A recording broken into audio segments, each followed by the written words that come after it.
the International Seabed Authority. And a distinctive feature of both of these is they either are or incorporate what I would call a knowledge regime function, particularly for the Arctic Council. That sense that their purpose is to gather and share information to inform decision makers. Although the actual actions usually take place outside of the Arctic Council, but they are framed by the shared knowledge that guides the agenda set forth by the Council, and not just the many working groups that are formed within the Arctic Council, but national contributions, information from other places.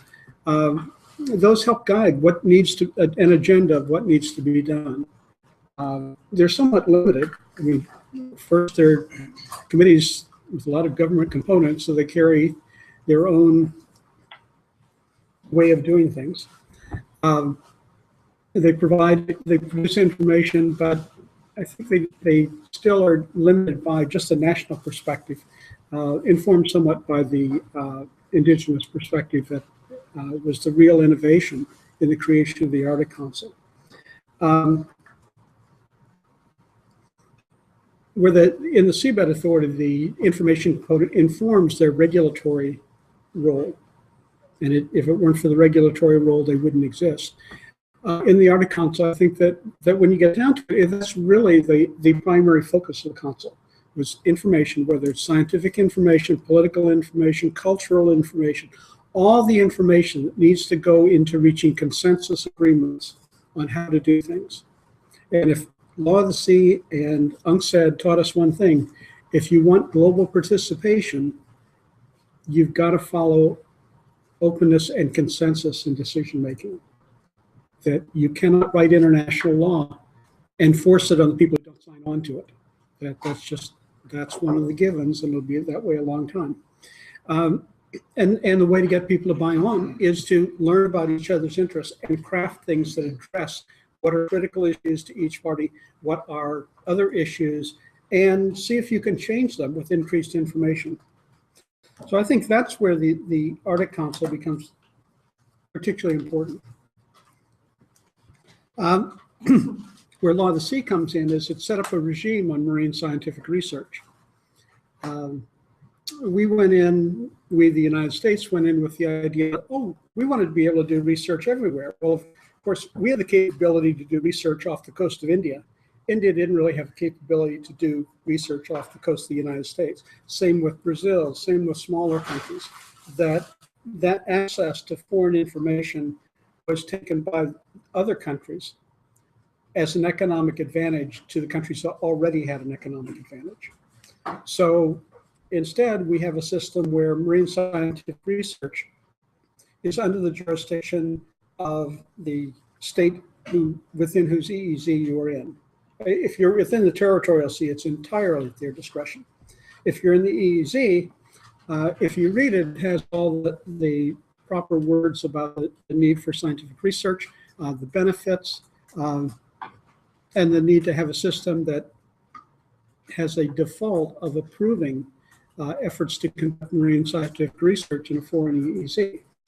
But then it is in accordance with the rules set out in this convention, and one of the rules is that there are several categories by which a country can say, no, not this time. And there's no way to override that. You might be able to try to shame them if they blatantly break the rules, but probably not. That comes up in the Arctic. I've had people tell me, and I don't have the numbers with me, that the number of requests to conduct marine scientific research in Russian waters has, I think, dropped below 50% approval. The time frame looks like it might be associated with some of the increasing tensions with Russia. But also, Russia views the Arctic EEZ as their growth, their area. It's like the West was to the United States, the Arctic is to Russia. And if you understand that, you won't understand, you'll misinterpret much of what Russia does in the Arctic. That for them, that's really their future. That you've got the people who are living high in the hog in Moscow, but for the people who see where the country's strength is going to come from, it's first from the oil and gas in the north, and then from mineral deposits, and then eventually from manufacturing and agriculture farther into the interior of the country. But it's the rivers that go deep. 3 rivers, each the capacity of the entire Mississippi River Valley, each with the watershed of the entire Mississippi. And the United States grew in its early years off the Mississippi. So, I mean, Russia is looking at the Arctic as its opening to the maritime world, where before it could be closed off north by ice and every other entry point to Russia could be interdicted by sea. This is their freedom. And one of the things that brought forth is first the development of oil, of the natural gas facility at Zabeta, and the construction now, I believe it's 16 high-capacity LNG tankers, some purchased by China, some by Russia, and I forget who's got the rest of them. That's the first example of them using the North to become a maritime state, one that has the advantage of international trade, not hampered by 3,000 miles across the continent and having to pass through other people's frontiers or through a port on the Russian east that is nearly enclosed. So their focus on the North is going to have a heavy economic development component. And as such, they're going to be cautious about letting people into their EEZ where they might learn more about their resources than they know, or where research might be a cover for identifying nice places to hide submarines. That will always be a part of it as well. And because each proposed expedition for marine scientific research has to be approved on its own merits, they tend to get knocked down because, hey, it's just one. We can not let this one in, we'll let the next one. But I raised that in part because at the same time we're having all the hoopla with the US becoming chair of the Arctic Council, the Russian Arctic Commission just issued its first statement about how they're going to go about implementing, how they're going to go about coordinating all the different programs they have that have an Arctic component. Their transportation, their shipping plan, their defense, homeland security, agriculture, all of these have some component that deals with access to the Northern Sea route.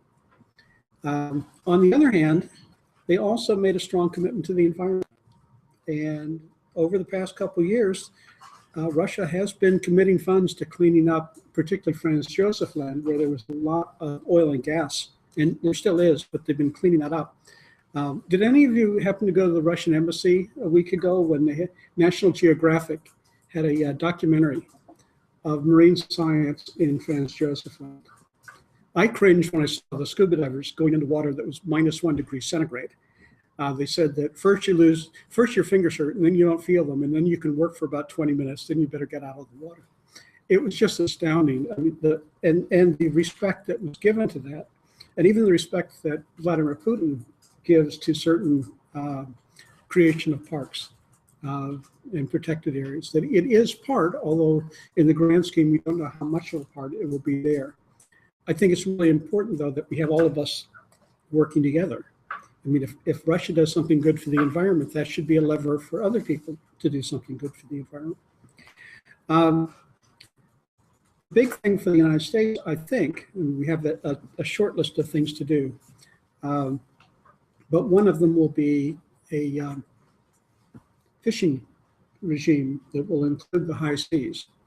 At this point, anyone in the world who can get up through the Bering Strait and 200 miles offshore can fish, no restrictions. That it's an unregulated area because it's high seas and there's no regional fishing agreement.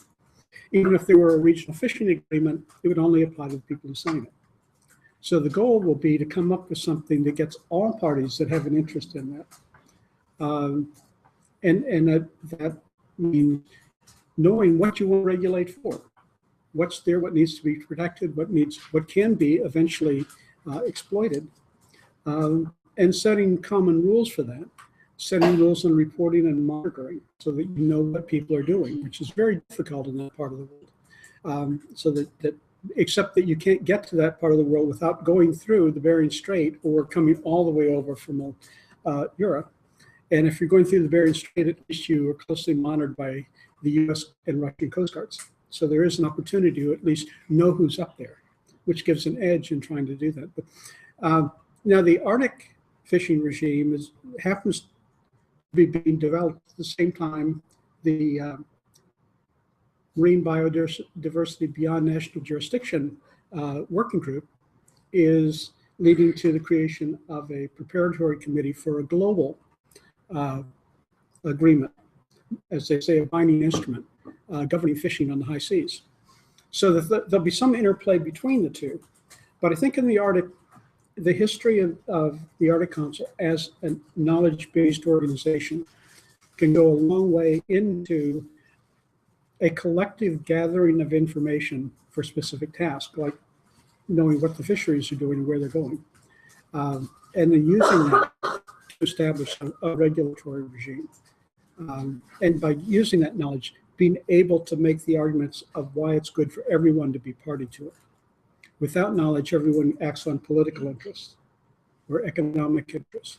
But if you can show long-term effects, which you do through scientific work, you can do more. And we were talking before about indigenous knowledge, and I hear people toss that out of, oh, well, we respect the knowledge of indigenous people. And I was trying to figure out what that means to me. It isn't necessarily that they know what's going to happen under specific conditions, but I think that they have a history that goes back farther than the scientific method. And they may be able to say, in this year, some condition pertained, and the next year there was better fishing or worse fishing in particular areas. So they may provide the insights of information that can inform the researchers of what to look for in the future to try to improve their own models. So it is important to have that indigenous input. I'm still trying to figure out what that means. So coming from a very strict science and technology background, grasping indigenous knowledge is a challenge for me, but it's a challenge for a lot of people. We just have to start with respect for it and find how to incorporate it into our work.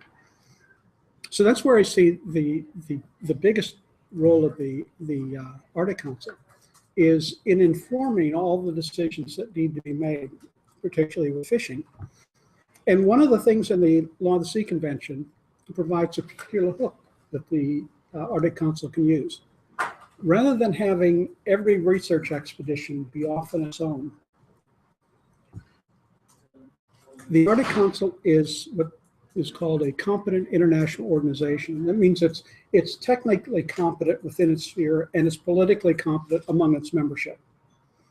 So you can't just say, oh, we'll agree on this, we're a competent international organization, we have these rights. It has to have that technical competence as well. But if the Arctic Council finds a way to charter a collaborative scientific program and gets the people to buy onto that program, individual cruises don't have to be approved. They are assumed approved based on the larger program.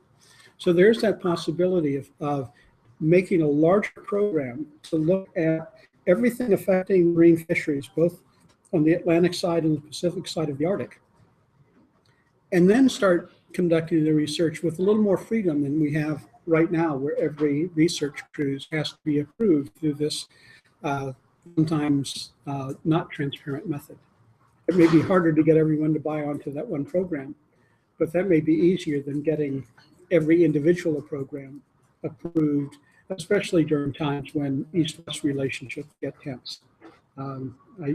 As much as the Russians want to have the Arctic separate, I think they like the US, have trouble doing things that either, well, for the Russians, that don't take into account sanctions on them. And for us, we trust our science. We know we're right. We think everyone else should do it our way, which of course we are. We do. But, so I think that's one of the directions to go. That could be a new approach to this, is to work on developing a collaborative program under the aegis of the Arctic Council to gather that knowledge. It's still within that knowledge function of the Arctic Council, but then it can inform a regulatory function that would be negotiated among states, which keeps in line with the whole concept of a knowledge organization. Yeah. So you can tell I got really enamored by the power regimes interest regimes and knowledge regimes. But I'm finding as we try to work by consensus, if you don't have the knowledge component, you won't get to an agreement. So that may be why the Arctic Council is one of the most important organizations founded, certainly the most important organization no one's heard of. Well, except us. So now I'll pass it to you. Thank you so much. Thanks. I couldn't add much more actually, so we could just read over to the discussion. It's been a very exhaustive presentation. I thank you so much, and it's feeding. I would like to just pick up where you left. I think with regards to fisheries, because I think it's really important to highlight not only the importance of having a new agreement, but also bring it into some sort of setting and some sort of context where we come from and what the Arctic Council used to do. You've been mentioning the sort of knowledge regime function, but also to highlight the role of its, where some actors within the Arctic states actually tend to have this sort of re-regionalism effort towards to focus more on their own rights and, banding out and not going for cooperation at the international level. So I think fisheries might be a perfect choice for that. And I think just to stress that again, the Arctic Council has been known as a policy shaping, not so much policy making regime. And there's been this trend in the recent years that there have been 2 agreements on search and rescue in 2011 and on marine oil pollution preparedness and response in 2013, which were not made by the Arctic Council per se, but they were just negotiated under its auspices. So you can take this as a sign that there might be some more regional agreements coming up under the Arctic Council, but it's not going to be a specific one on fisheries.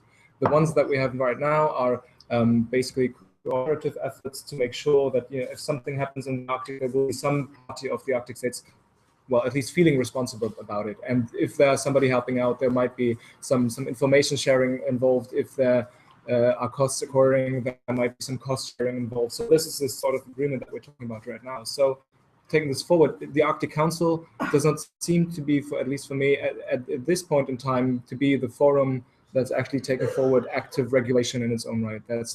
And from our Monday event, we had the luck to have Julia Gole, the U.S. senior Arctic official, with us as well, and she was basically saying that's not going to change, and the U.S. have no intention at all to make the Arctic Council an actual forum with legislative powers. So that's, I think, for at least for the next years to come, that's safe to say that we won't have any legislative role of the Arctic Council per se.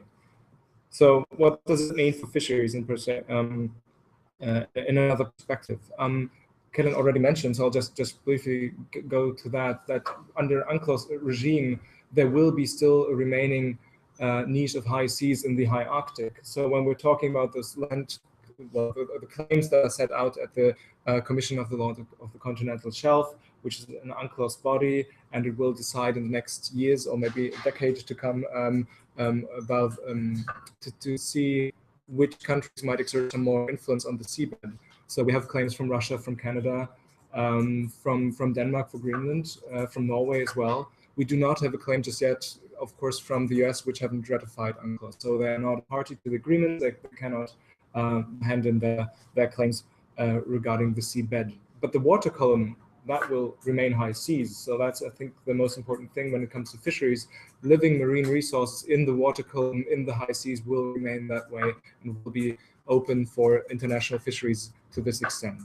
So highlighting the role of regional fisheries management organizations, the UNCLOS regime does not really go into all too much detail when it comes to the regulation of straddling and migrating fish stocks, but there's an fish stocks agreement that goes into more detail. We also have regional fisheries management organizations, which sometimes have a regional focus, sometimes focusing on something like as specific as Northeast Atlantic or Pacific or specific areas of the Pacific.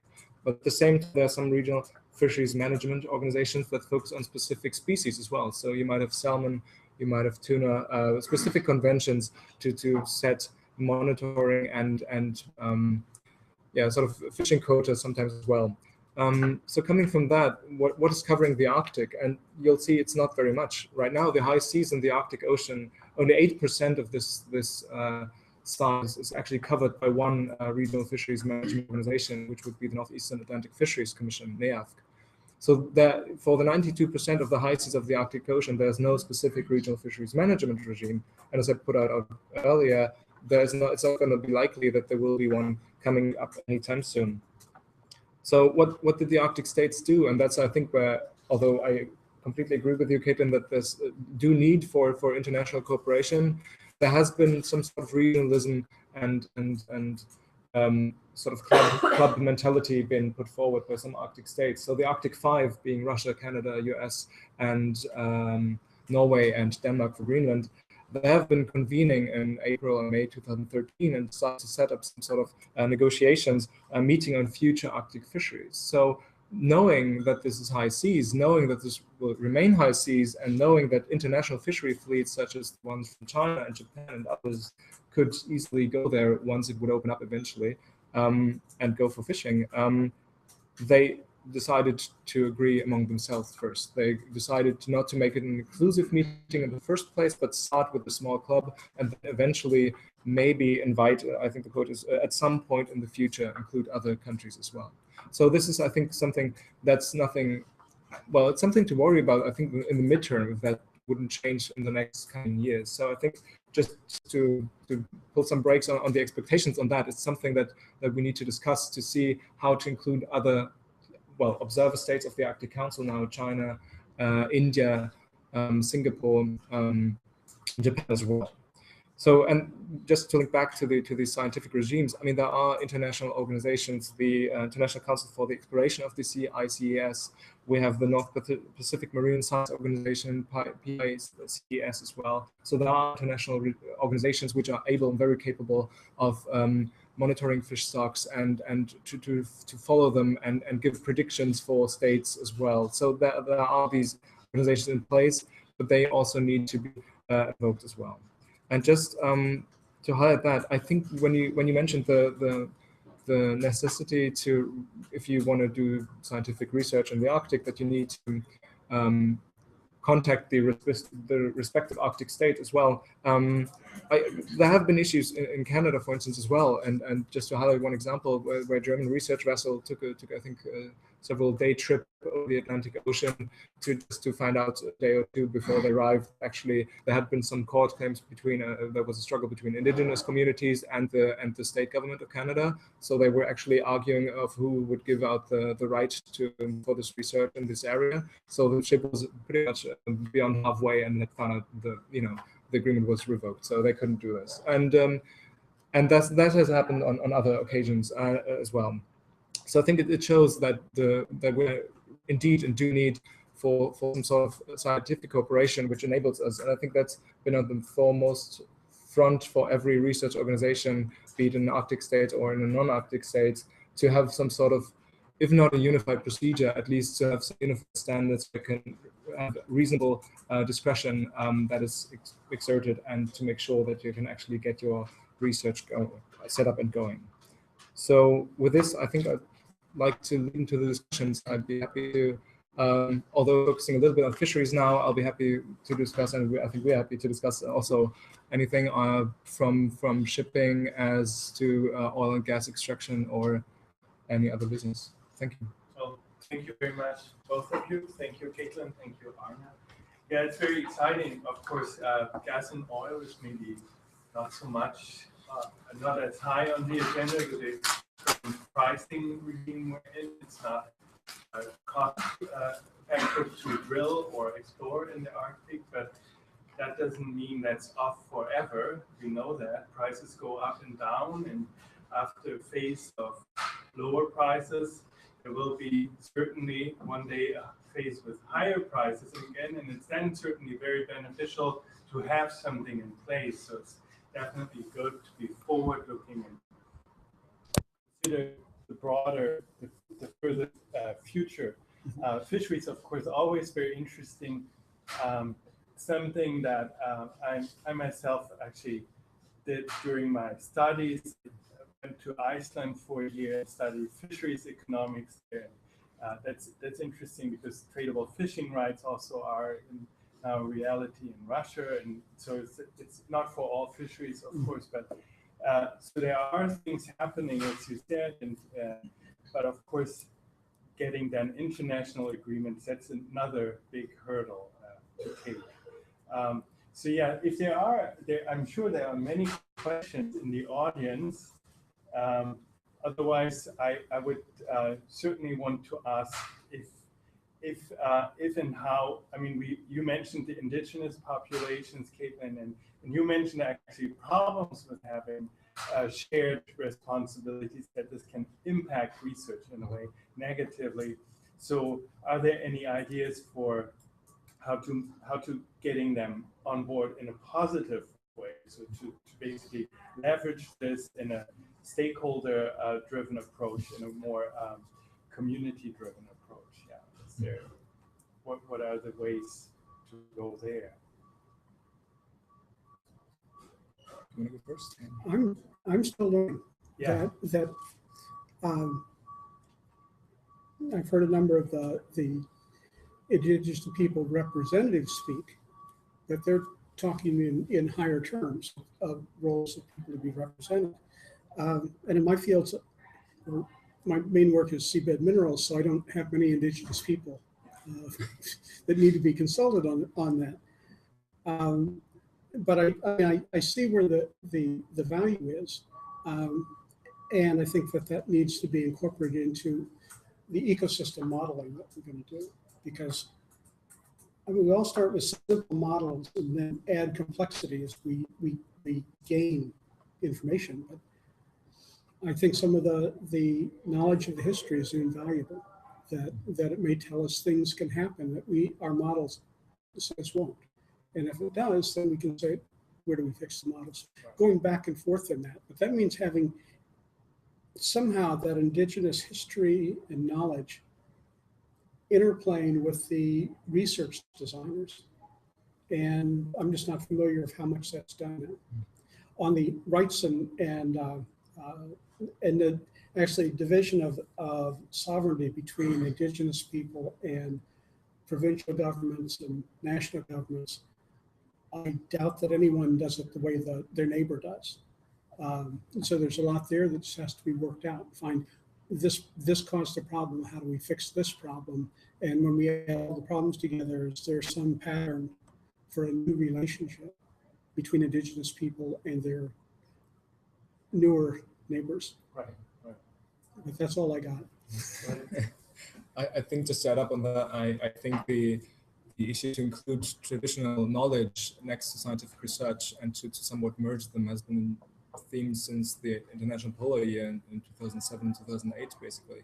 And I think it's the debate still ongoing. And I think the first thing you need to differentiate between is social sciences in one place and natural science in the other one, because usually indigenous communities tend to be the object of social sciences. So up to the extent that they were joking, sometimes it's really, there's always like three participants, it's mom, dad, children, and then there's the scientist next to them. It goes to an extent, I think, but what you were referring to is mostly the inclusion in natural sciences. And I think that's what you just mentioned as well. We need to find out first and to have more knowledge on how the governance levels on the local level, because we're not talking about a single Arctic, but at least 5 or 8 Arctic regimes here, how they include or how they disperse responsibilities and who has competencies when it comes to specific research agendas as well.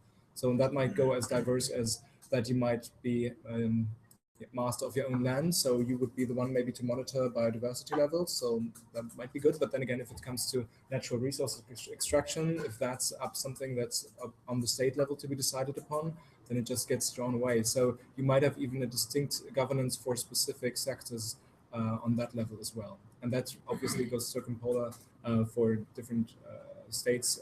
You have different regimes as well. So I think there's more to be read and more to be done. Yeah. Can I just add something? I'm Linda Creevy. I formerly represented indigenous groups in the southwestern United States. I have had a chance to have some contact with indigenous leaders now that I've been focusing more on the Arctic in my current work. What I hear from indigenous people hasn't changed much in the 20 years that I've been focusing on these issues, and that is that they are not consulted early enough. They are not consulted about what they would like consultation to be like.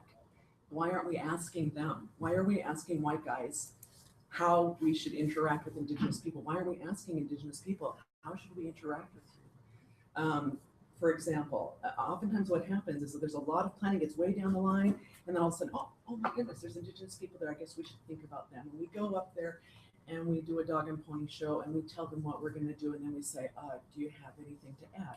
And that's usually the first exposure that the policy development is even in process. They haven't been given time to reflect on it, to think about it, to understand the process, to know how to participate in the process. They can't just in one visit be presented with a whole goblet of information and then immediately react to it. That's not how it works for it to be meaningful consultation. An example is the new rulemaking on protection of the habitat for the ringed seal. For example, the indigenous hunters there have not been consulted prior to the rulemaking going into effect. The fact that the proposal is to protect the entire ringed seal habitat is not necessarily considered wise by the indigenous people who are the hunters of those animals and who use them for their subsistence. The criticism is, why aren't we merely protecting their traditional breeding grounds and child rearing habitat, pup raising habitat? We don't need to protect every single place that a ringed seal might happen to go. And so they're very concerned, obviously, about that proposed rulemaking with regard to their Aboriginal rights for subsistence hunting.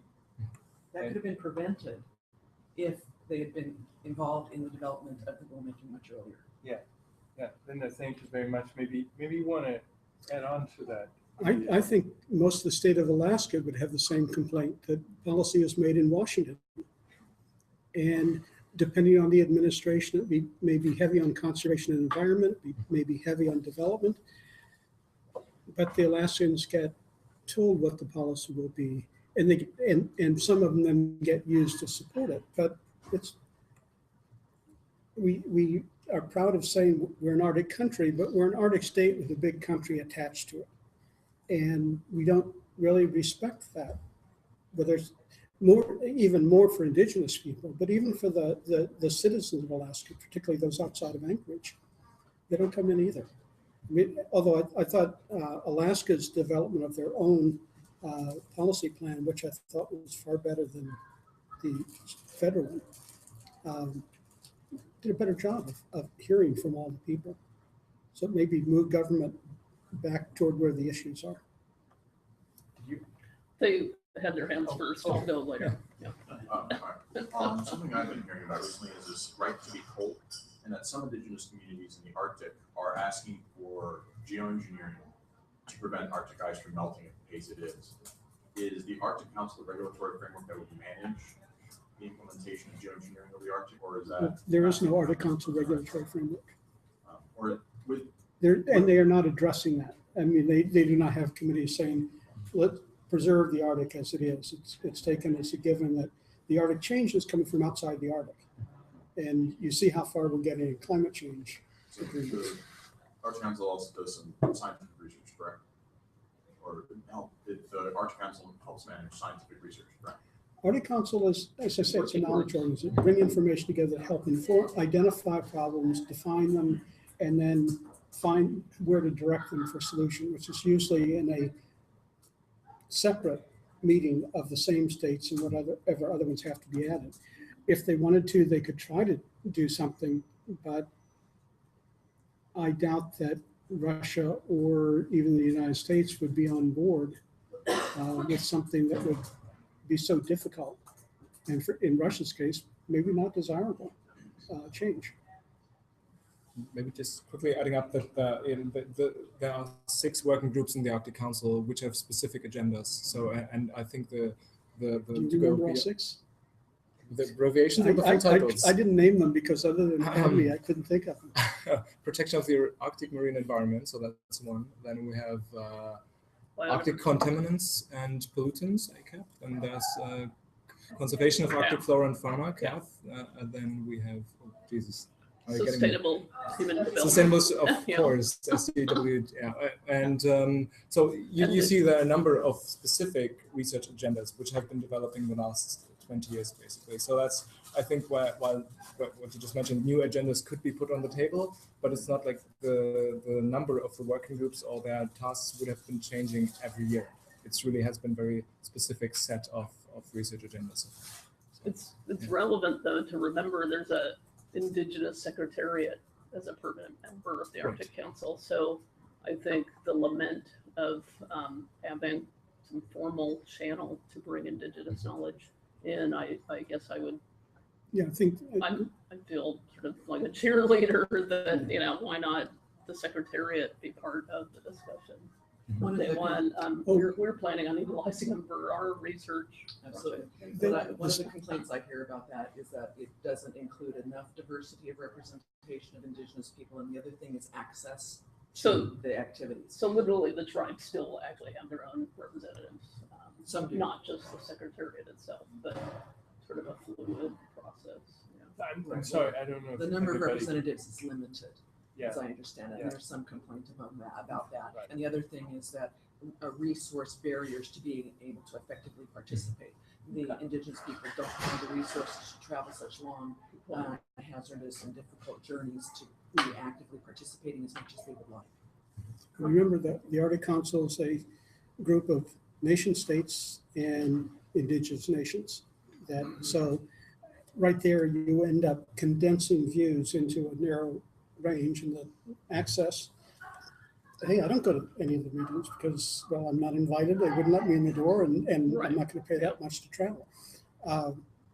Whether or not I could make a contribution is beside the point. But I think that that's the nature of having a high-level group is you have to narrow down that participation. And the working groups, I think, each runs in its own way. And the people with the resources, being the government participants, can have a big influence. NGOs can, if NGOs pick out a particular topic, they can have great influence, but they don't have the budget to do what a government can do. Thank you. Now, you have a question? Yes, Richard Jordan from the Royal Academy of Science International Trust. My totem is coyote, so I'm the master of disguise and invisibility. So if you had forgotten me, I wouldn't be surprised. No, this is really true. Coyote is invisible many times. Just on the point of history, well, two things. I don't know if the Sami Council is part of the Arctic. Yeah, okay. Because I know that the Arctic Council has made presentations at the Permanent Forum on Indigenous Issues at the United Nations.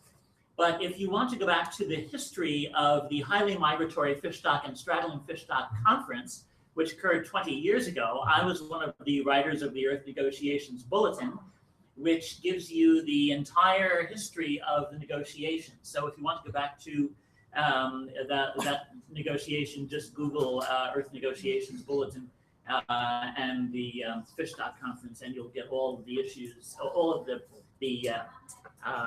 issues that we wrote up, which were about 65 of them. They're all one page, two sides. That's the beauty of the Earth Negotiations Bulletin. Thank you. I want to jump in on that just to say, I was there at the creation, when it was Earth Summit Bulletin, and it is the single most valuable tool you can go to if you want to catch up on an global environmental negotiation. I did it for biological biodiversity beyond national jurisdiction. It went through 11 years of it. It is a great way if you need to catch up on any of these.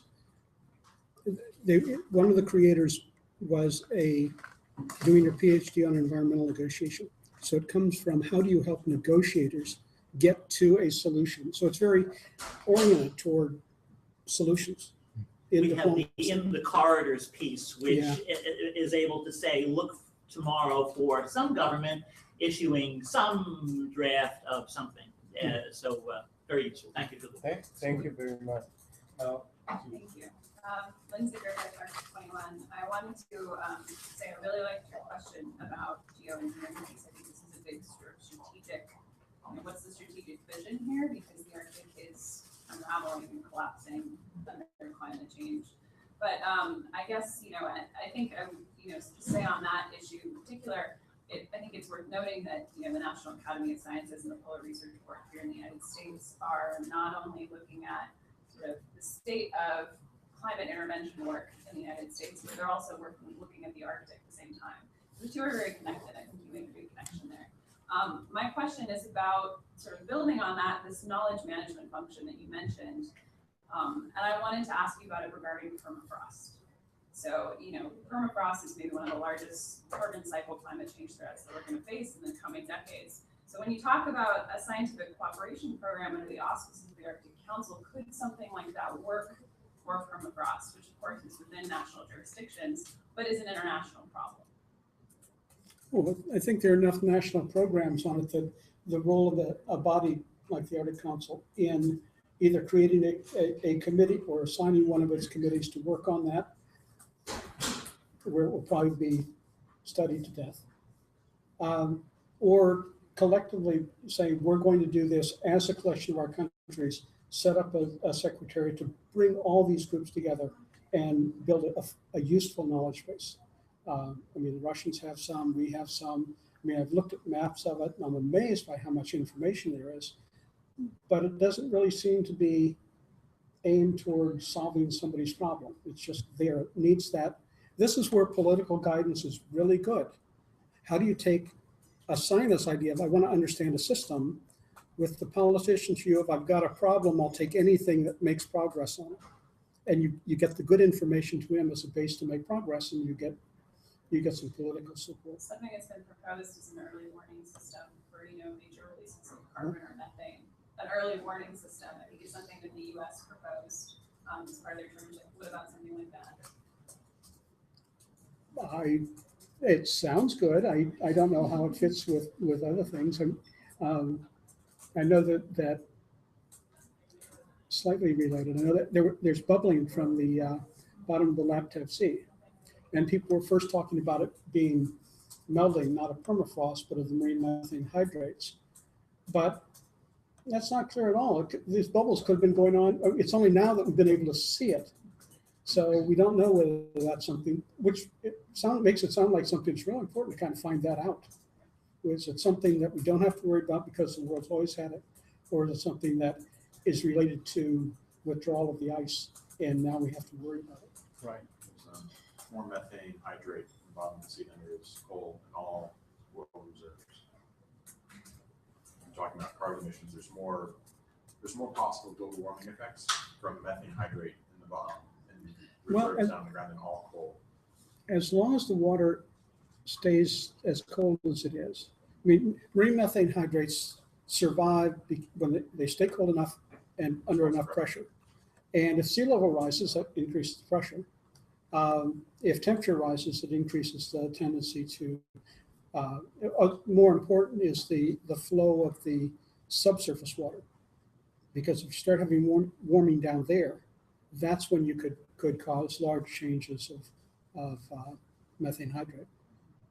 Again, it's something that we don't know enough about, and I could sit down and write so many scary articles for Politico, but you wouldn't know which one to be scared about and which ones were just good headlines, which is my problem. I read these things and think, oh, that sounds bad. Is it? Do I need to worry about it, or is there something else more important for me to worry about? But I mean, the permafrost, if not short term, is definitely long term. And finding out whether things we just discovered are recent or go back a long way. God, I should have stayed a scientist. Thanks. More questions maybe from the right. Yeah, question. So the subject is the representation of indigenous people on the Arctic Council. So is it correct to say that indigenous people are represented separately from sovereign states in the Arctic Council, or is that not correct? There are 8 nations, eight nation states, and 5 indigenous groups. Okay. And the indigenous groups are called permanent participants. I guess the nation states are called members. And then you have observers, but the ones who get to talk are the 8 plus 5. And then you have a secretariat, a very small secretariat that handles organization for meetings. And even getting that was a chore because nobody wanted to have a secretariat that was autonomous. That, again, nation states and national or indigenous nations are the members. As long as they can work among themselves, they don't want to add an autonomous party that manipulates it. And being a secretariat full-time is a chance for bureaucratic power. And is the Secretariat a permanent entity, or is the Secretariat? It is now. It's just set up 2 years ago. Yes. And it's based in Norway. Although I don't know if the members It's are in Copenhagen now, but It it'll be is? moved to Tromsø. Too cold in up there? 2 years. Oh, we're talking about the Sorry, indigenous I didn't people. pull them. I secretariat? think it was just planned that way. So, Oh, I always thought it was supposed to stay in Tromsø. It's been in Copenhagen for many years, No, the actually. indigenous So peoples. Oh, no, That's I what's was there. I was thinking of Arctic the Council. Arctic Council Secretariat. And that's the in Tromsø. indigenous secretariat. No, I was thinking of the Okay. Arctic Council. Good question. Maybe just to clear up, we have 'Cause I- 8 member states, we have 5 participation organizations which are permanent observers, and we do have one Arctic Council Secretariat which has been set up 2013 in Tromsø, and then we have the one The that indigenous represents the secretariat. indigenous groups. That's a secretariat which is very small, and that's sitting in Copenhagen. That's And is that representing the indigenous groups that manifest themselves in the 5? Exactly. right. Plus a few That's others. So there's a representation for those 5, and then there's this Arctic Council Secretariat, which is supposed to coordinate the work of the working groups and to prepare the meetings of the ministerial. And is the secretariat permanent? And is it, Yes. does it receive contributions from the 8+5? Or is it just hosted by the Norwegians as sort of a public good? The Secretariat was set up because it was getting necessary to have a permanent administrative function, but I mean, it does not have a substantive function.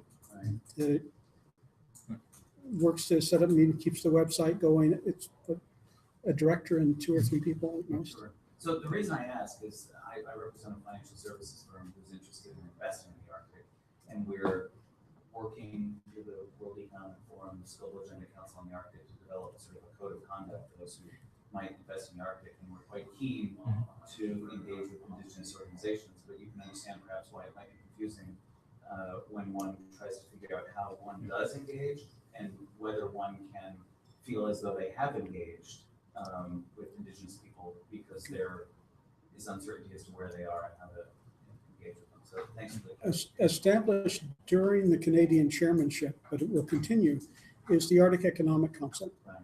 I don't know. Does anyone know whether indigenous people take part in that? Yes, They do take part. Okay, I don't know. so that would be that sounds like the avenue, the Arctic Council related avenue to follow up with. I don't know anything about it. I mean, it was set up, and the U.S., even the Heritage Foundation thinks that should continue, which raises some questions in itself. So, I but- think it's just letting other people also get, thank you. I just wanted to let other people also ask questions if there are maybe questions on other issues or not really quite. I think it's actually interesting the highlighting the interest, the growing interest of private investors in seeking a stable regulatory framework, which is a prerequisite for investments of any kind. And I think that's then basically limiting the risk exposure of any venture, and in that sense also integrating indigenous populations, stakeholders is also in their interest as limiting risk exposure, not necessarily an altruistic move per se. But I think it's very interesting to see that actually businesses can be a motivating force, an impulse in this process in giving power to indigenous people as well. So that's interesting. How do you judge this as a potential for good, basically? Comments or do you have any on that potentiality of businesses as being basically leveraging power of indigenous people? I'm going to defer to maybe some. Linda, maybe? Well, the thing that I see that's most interesting and promising, in Alaska is different than the lower 48 as far as the relationship with indigenous groups because of the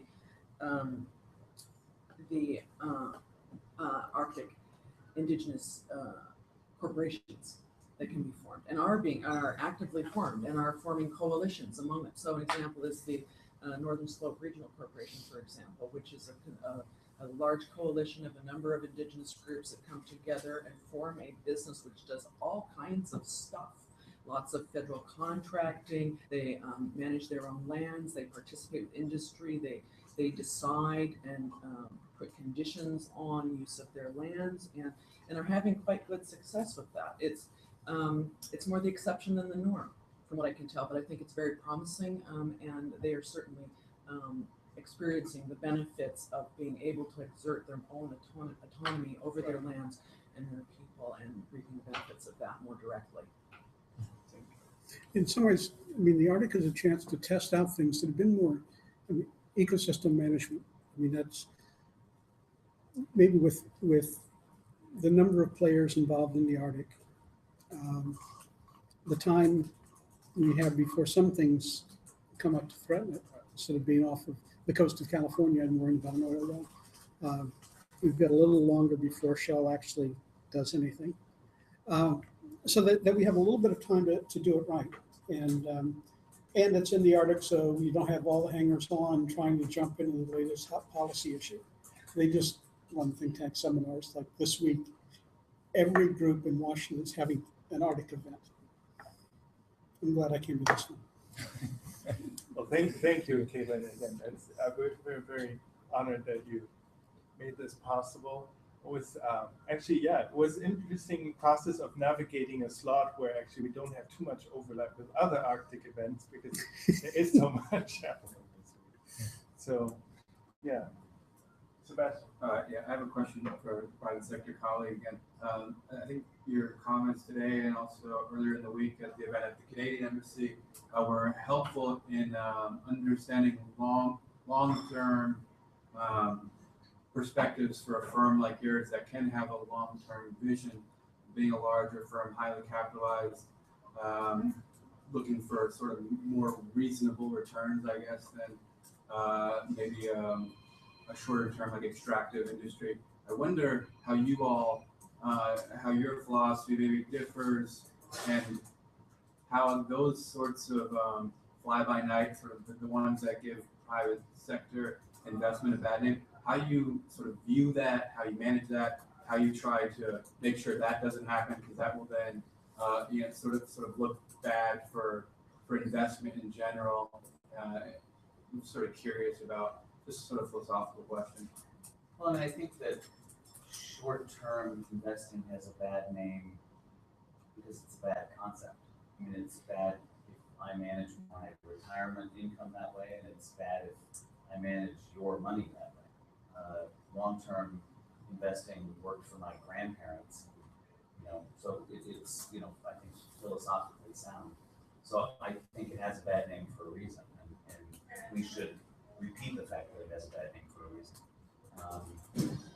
So I think that, long-term investing, which we would sort of define as 30 to 50 years, can achieve precisely what you identified, a more modest return over a longer period of time, without the sort of swings that we experience like presently in the oil market, for example. But I think the other thing that other investors have gotten wrong before is they've not sort of approached the investment in a very deliberate fashion. I think I observed that we have the opportunity to do that in the Arctic. And I think that those of us who have capital that we'd be interested in deploying for that purpose really only should be permitted to do so if we, to take your expression, are endorsed or leverage the power of indigenous groups, the nation states, that sort of thing. So I don't think that those investors that I represent should be permitted to go into this region and invest in a manner that, quite frankly, we've been permitted to do in other regions. Mind if I ask a follow-up question? Just on the work, so if you do an investment, no, it's not your job to determine who's going to do the work on the sites. Are there any programs or is there thought in place to determine sort of workforce development, trying to help some of these indigenous communities think towards maybe more long-term good jobs, that sort of thing? So I guess I would answer that question this way. So in a way, it is our responsibility. And it's kind of an arcane concept, but I guess the way I would explain it is, I would say, imagine if you would, that we're an investment committee at a financial services firm, and we're going to buy we're going to fund the construction of an electrical power plant or a desalinization plant, which was brought up in the Canadian Embassy earlier in the week. So, it requires enormous capital up front, but it also requires understanding what's the regulatory environment, what are the labor regulations, who works at a desalinization facility, how many people do you need, and an investment firm needs to do that in order to understand the investment they're making.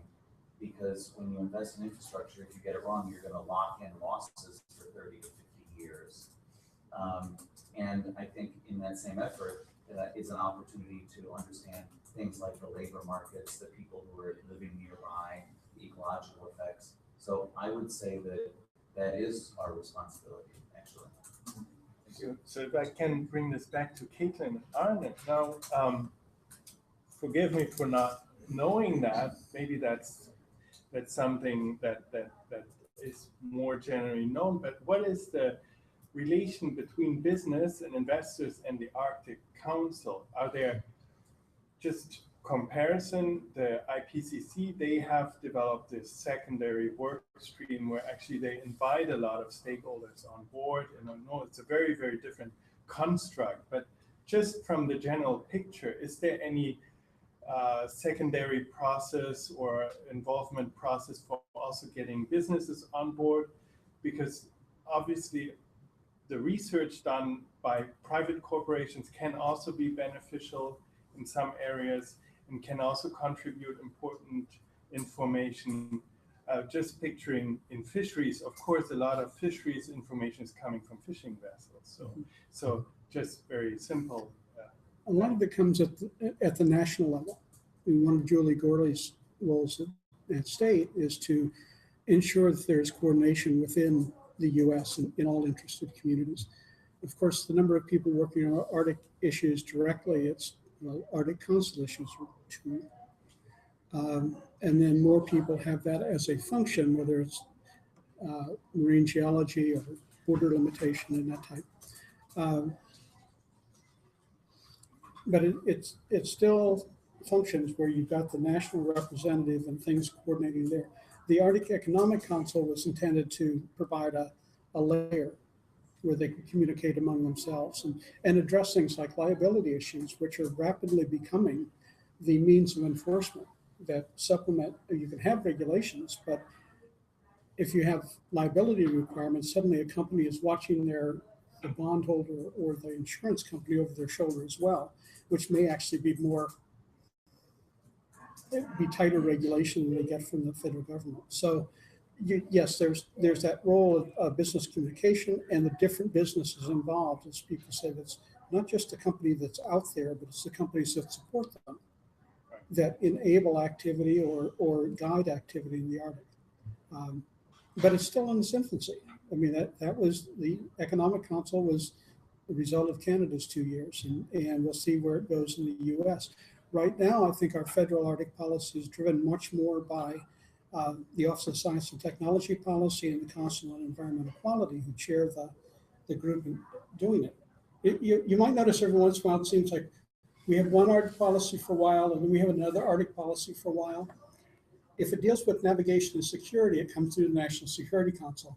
If it deals with environment and conservation, it comes through OSTP and CEQ. And the president ends up at different times being very supportive of development or very supportive of protection. And the Alaskans always feel like they don't have anything to do with either of these groups. So they're off on the side, getting a taste of what the indigenous people feel all the time as well. So we have not integrated a process for national policy because it would take a lot more people to do it if we do that. Now, recently, Admiral Papp, the retired Coast Guard Commandant, was made, what do we call him? U.S. representative for the Arctic. What wasn't clear at the time he was appointed was he was he representing the U.S. to the Arctic to the U.S.? Was he representing the U.S. to the international group? As it is, he's the special representative of the Secretary of State. And right now, a lot of his work has been dealing with Alaska, trying to figure out what does the Arctic mean to our citizens. And the Coast Guard actually spends a lot of time out in the indigenous communities, probably more than almost any government agency. So that may be a good thing for indigenous people in the U.S. I think if we demonstrate more support for our different groups, business, indigenous people, and such, we may see that reflected in other countries as well as their own communities tie in with them. But we're creating governance. I mean, this is something new, and it's exciting if you're into governance, or if you're against governments, it's terrifying. I think maybe the role of business is not only to be seen within the Arctic Council framework, but in others as well. The Arctic Council has set up this sort of economic council, but that took the Canadian chairmanship almost 2 years to have the initial meeting. I think it was in October or something last year. So, and now the chairmanship is handed over to the US. So that's going to be continued. It will be fleshed out and get into working mode eventually, but it's nothing, that has been there around for years. And it will reflect the current administration. Right. So when it changes, that last 6 months, we could see a whole change in direction. So yeah, that's open for discussion for the one thing, and I also think has been part of a reactive move of the Arctic Council to react to the Arctic Circle Conference, which happened to start in 2013, because hosted by Iceland and inviting a much broader range of stakeholders. So that has been actually in discussion, which sort of resembled some sort of business forum, because that's where actually international large companies went with an interest in resource extraction in Greenland, with an interest in fisheries, with an interest in liquid natural gas transports. So I think it was some sort of reaction, at least it seems from an outside perspective to me, of the Arctic Council to counter that sort of development, to make sure that there will be some ongoing negotiations and discussions within the framework of the Arctic Council, not to let this slip away to some other more international broad conference. So that's one of the other fora I think where it's discussed. And then if you just take it up, you mentioned shipping as well. Within the IMO, of course, there are industry groups, there are industries represented and heavily, of course, lobbying towards, not only in the bad sense, but also in the good sense, because that's where businesses can drive some sort of sustainable developments, because they need some sort of international agreements on minimum standards, which everybody follows, because they do not want that another flag state competitor or other countries can just dump prices and just bring out cheaper ships which have no environmental protection or ice protection or and go along Arctic routes. So the development of the Polar Code has been heavily influenced, I think, by business as well. And to take this a step further from the idea of businesses as investors, it's also, I think, insurance companies to a large extent, and that's where I see the much more discussions in the follow-up now of the Polar Code. Because if you actually talk about opening up of seasonal shipping routes more than 40 days a year, but more towards 60 or even 90 days a year, then it becomes much more interesting for back and forth traffic along the Northern Sea route, for instance. And then that's why you need insurance companies to have some sort of standard procedure, not like look at 40 different ships with 40 different icebreaker patrols and always make a specific contract for that sort of shipping. If you want to have some cheaper shipping along these routes, then you need to have some standardization. And that's, I think, where the role of business can be an enormous one. That's a very good point. I think there's been one monopoly, pretty much Lloyd's, doing all maritime shipping insurance, a little bit for Munich Re, but they're heavily involved in monitoring IMO. I think, yeah.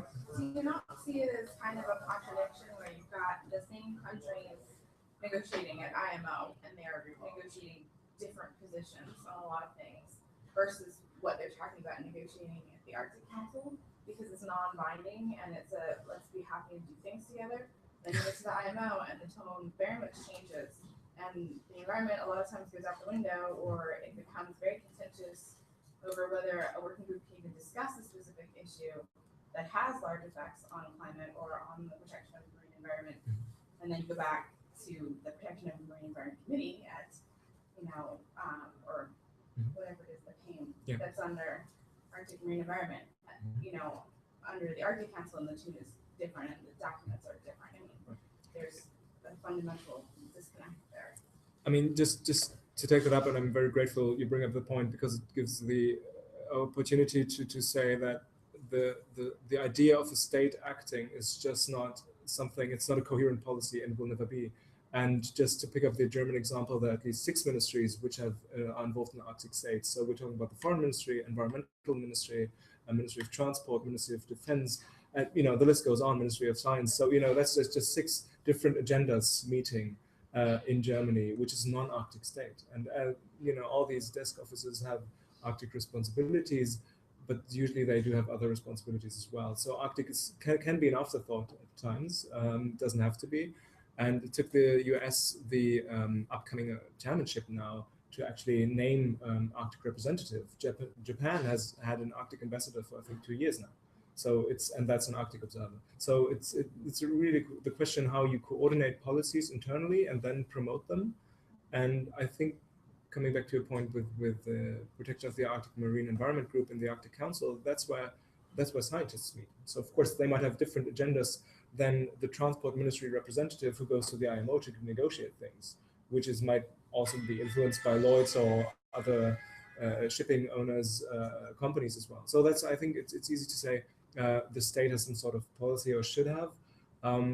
Usually the Arctic Council representatives are coming from state departments or foreign ministries. So that's usually, it's still some sort of post-Cold War forum and seen in the competencies of negotiators which have some sort of foreign policy debate. So they might get informed by the environmental policy experts and they might get informed by contaminant experts, but they're still, after all, the ones who think about foreign policy level. I mean, and that's why the Polar Code has been developed with inputs, of course, from Arctic states, but there hasn't been unified agenda of Arctic states, which you might have expected as an outside observer.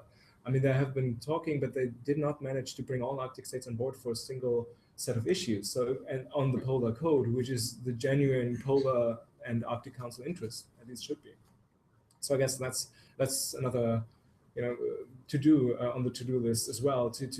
If you want to bring Arctic agendas, I keep saying that actually this year, coming up with the UNFCCC as well. If you want to mainstream Arctic topics, you have to have minimal consensus on specific Arctic ideas. You have to get behind what are your development goals. Do you want to bring down, I don't know, unemployment in indigenous communities? Do you want to have certain standards when it comes to oil pollutants? You have to define some sort of agreement. Otherwise, you will always be different Arctic states which are negotiating in a non-Arctic forum, and then it just, it evaporates, and then it just builds a number of coalitions. Thank you. We have time for maybe 2 more questions. If they're short, we can do maybe 3, depending on.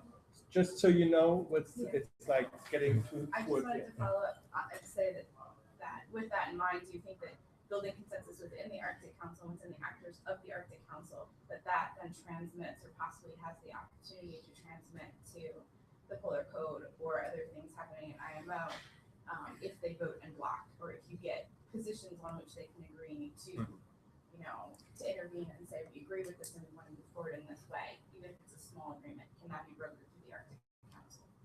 I think to some extent it might be the nearest option to go for, but I don't think that's a very realistic one, unfortunately, because I think that the success of the Arctic Council stems to a good extent from the fact that nobody has to give up anything. You are not being supervised, you are not being overruled. It's a consensus agreement. So it can go far, but only to the extent that everybody's willing to agree on. So that's why it will never be the driving force, but also something to create minimal consensus. That's what I've been mentioning about the search and rescue agreement, about the marine pollution agreement. They're not even setting up minimal standards of, in remote areas, how many kilometers should be between 2 different response stations or something. That's not the case. So they might negotiate who would be responsible to react in the case of an emergency, but it doesn't say that there is actually somebody available at this time and at this point. So that sounds very, very pessimistic now, but it also shows that it's an ongoing negotiation, though, because there's no reason to withdraw from the Arctic Council. So it has its benefits as well, because we'll always be the to-go place when it comes to Arctic issues, and can remain that way, even though there might be diplomatic struggles in other arenas. So that's something to be valued in its own right, and it's just a question how much public pressure and people can push the state representatives into having some sort of agreements on minimal standards. I think that's why it's down to the national level, actually, and the national agendas to push forward. Thank you, Arne. So one more question. I don't know, you had a comment or question? It was simply a comment that I think part of the strategy on the Pillar Code was timing. So to latch on to Marple and the safety that was already ratified 20 years ago, that was the strategy. So it was going to be the least binding requirements, probably not in new language. So that's why it doesn't reflect all the other agenda, let's say, that the Arctic Council might feel that. They just simply wanted to latch on to existing agreements. Our saving grace in that was Article 234 of the Law of the Sea Convention. It gave coastal states the right to regulate traffic through ice-covered areas. And not just only when they were ice-covered, but ice-covered areas even when they were melted. And that let Russia establish at least a code. So you had to meet their requirements, and that got us through until we could get the Polar Code. I'm not entirely sure whether having a committee or a single nation produces a better tool, but we had two tools to work with, one for the short term, one for the long term. Well, thank you very much. Now I wanted to ask you to just very directly how you feel.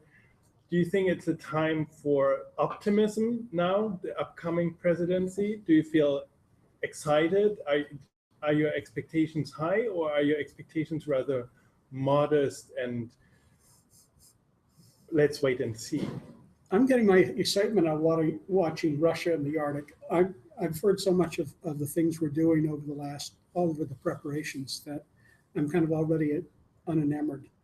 Because I know that Alaska has had a latecomer role to setting the policy, that will take strong environmental policies, but those will be limited by what the Senate and House let get through. We've got 2 years of Congress that, let's say, is not pro-environment, and even getting climate change activity through is impossible. So we'll say a lot of good things. We'll make some progress in some areas. Hopefully we'll take good things from the Canadians and continue them. And we'll see what Admiral Papp does as the interface between the people out in the field and the federal government and the Arctic Council. So I don't even know what his role will be after the U.S. assumes the chairmanship. After that, we go into more working groups and senior Arctic officials. And he's not the senior Arctic official, that's Julie. So he's got some role off the side, one of those dotted lines in an organization chart. And I don't know what that means for the future. Thank you, Kate. I'm somewhat ambiguous as well. I'm positive to the extent that I think there might be new follow-up agreements, at least on minimal standards, maybe when it comes to black carbon, when it comes to methane. So there might be something developing on the long-range pollution sector. So that's something to look forward to. And but on the other hand, I think that's what I mentioned before. It's if you take climate change policy seriously and if you take Arctic policy seriously, then you have to watch UNFCCC and its relevance or non-relevance coming up in December. So I think if you take ambitious climate change agendas, then they might have the biggest impact on the Arctic overall, and not so much the actual chairmanships of the Arctic Council per se. Thank you very much. I'm just walking around because I wanted to grab these books were actually published already 2 years ago. Last year, okay. So they're actually not that old. So Arctic Marine Governance. published by Elizabeth Tabson, who can't be here today, and Sandra Cavalieri, who's also an associate with the Ecologic Institute. So, Caitlyn, thank you. And Sebastian, do you have a copy already? Not yet. Not yet. And of course, for everybody else, we would want to make them available for a voluntary donation of something suggested like $20. It's significantly below. Or an hour and a half of your time presenting. But of course, feel free to also read up about Arctic issues on our website or contact us via email or telephone, more old-fashioned. And thank you very much, Caitlyn, for being here today. Thank you, Arne, also for finding time during that brief time here in DC. And thank you to all of you for coming here during the lunch hour in this very busy 2 weeks of Arctic events in DC. Do you have an Arctic newsletter we can subscribe to? We don't have a newsletter for multiple reasons. For one, I'm very unconvinced of newsletters, let's put it that way. But we do actually have various other outlets. We use Twitter for Arctic news, and we have actually a Facebook group, the Arctic Summer College, which this event here today was not specifically linked to the Arctic Summer College, but some of you have probably heard of it already. And the Arctic Summer College will start again this year. And so the activity level there will increase significantly, which will then also imply that we'll have frequent or weekly webinars on Arctic issues coming up in the summer, then in July and August. So, but in the meantime, of course, we want to reach out to you. I don't have a newsletter. That's the only thing I can. Thank you very much.